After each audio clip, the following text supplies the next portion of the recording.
Let's bring in Michael Sonnenschein. He's the CEO of Grayscale Investments. Matt Hogan is the CIO of Bitwise Asset Management. Michael, we've got an application in front of the SEC to convert Grayscale Bitcoin Trust to an ETF.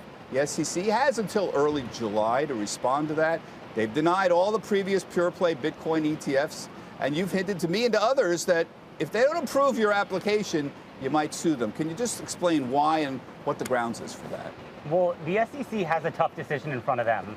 Again, there are now over 800,000 accounts in the U.S. across all 50 states that own GBTC. And what we've seen now is a changing and an evolution of how the SEC is thinking about approving these products. When they first approved the Bitcoin futures products, that was the first time we had a signal from them that they began to get comfortable with Bitcoin as an asset class and giving investors access to it. But they had long said that the 40 Act had certain protections that the 33 Act and other structures might not have. And as recently as last week, we saw their thinking evolve even further, right? The 33 Act now, we have a Bitcoin futures ETF registered under the 33 Act. And so when the SEC has cited concerns, it's been about the underlying Bitcoin market, the potential for fraud and manipulation. And so it really is, in our opinion, a matter of when and not a matter of if. And if the SEC can't look at two like issues, the futures ETFs and the spot ETFs through the same lens, then it is in fact potentially grounds for an APA violation. I can't help but think that your shareholders are putting some pressure on you. That GBTC trades at a substantial discount right now to the market. Is that entering into this?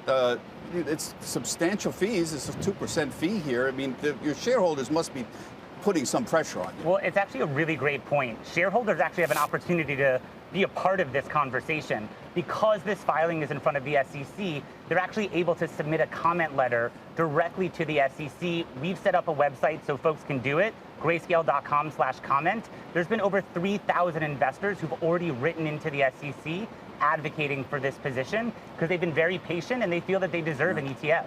Matt, you and I lived through this in 2018. The SEC put out a long comment letter specifically on what they did not like about Bitcoin ETFs. And they said, here is what you need to do to cure the defects.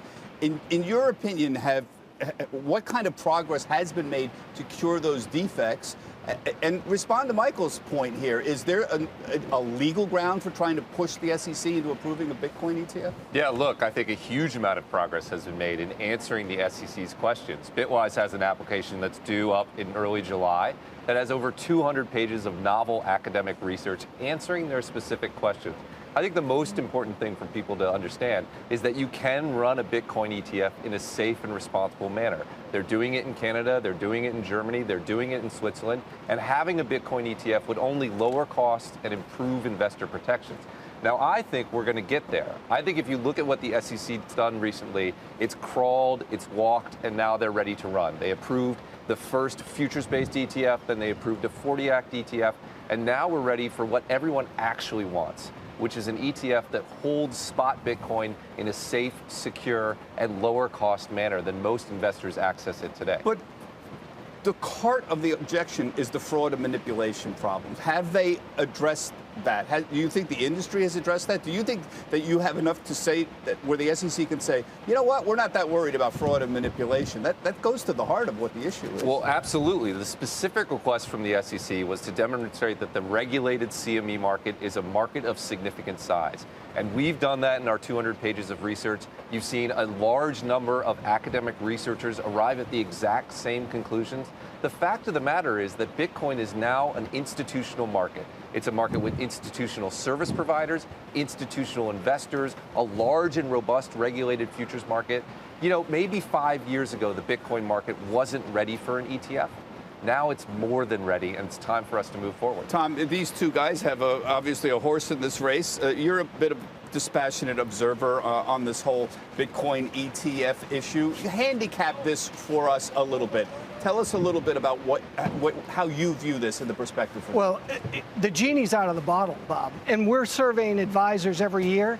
ETF Trends and Bitwise does a very extensive survey every year to the advisor community, and each year the numbers continue to increase as far as the demand for these types of products that they could put on their traditional platforms, whether their Schwab account or their Fidelity account. Right now, not really that many choices. So it's not going to go back. It's going to move forward.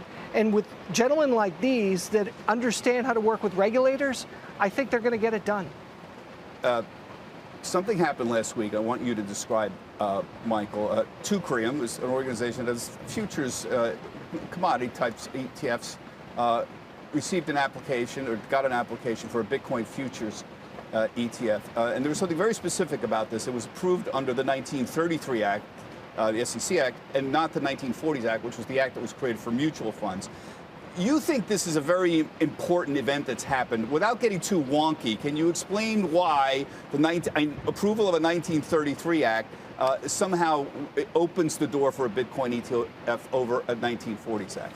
Well, historically, the approval of the Bitcoin futures ETF under the 40 Act said that, from the SEC standpoint, there were several protections that 40 Act products have that 33 products don't have. And those are things like an independent board and specific, accounting and custody rules.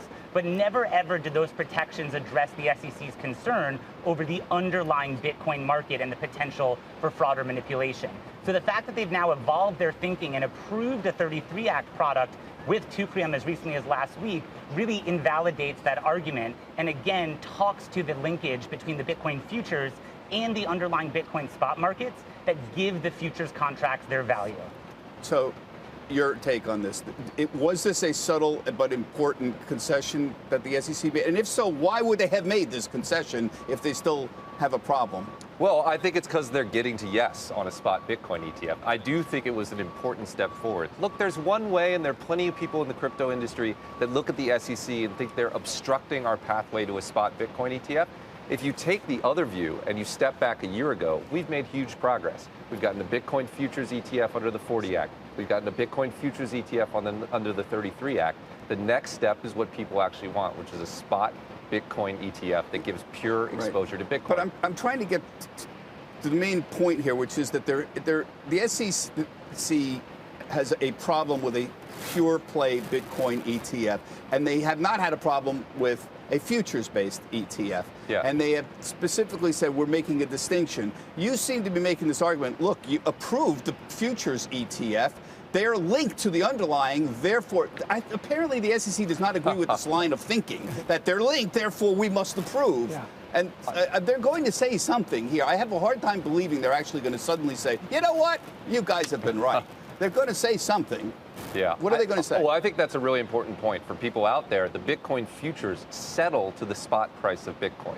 So they literally reference the same spot prices that our products and Grayscale's products would reference in their materials. So it is the same thing. Again, it's incremental steps in the right direction. Yeah, and is there something under, not to get really wonky, under the Administrative Procedure Act where, like things have to be approved that are like, I mean, I see these arguments being made. And well, with the Administrative Procedures Act, this not only applies to the SEC, but any federal regulator for that matter. When they're looking at two like issues, they need to look at them through a like lens.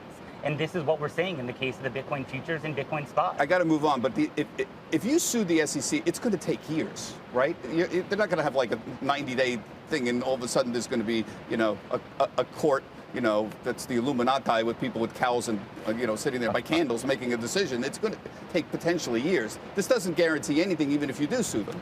We are putting the full resources of our firm behind this initiative and to advocate for our investors. So it's a matter, again, of when, not if. Okay. Tom, again, I'm going to turn to you and say, what's your time frame? And it seems to me like the Bitcoin community is kind of fed up with this, all right? And enough with the namby-pamby and the legal distinctions, and we want our candy, and we want it now. But I still see a tough path. I see another 2018 paper coming from the SEC explaining why the progress that's been made and still explaining why they're not going to go ahead and approve. So Gensler came in, he wanted to send a message, and he did so in the way that he wanted to have the underlying and the products themselves regulated.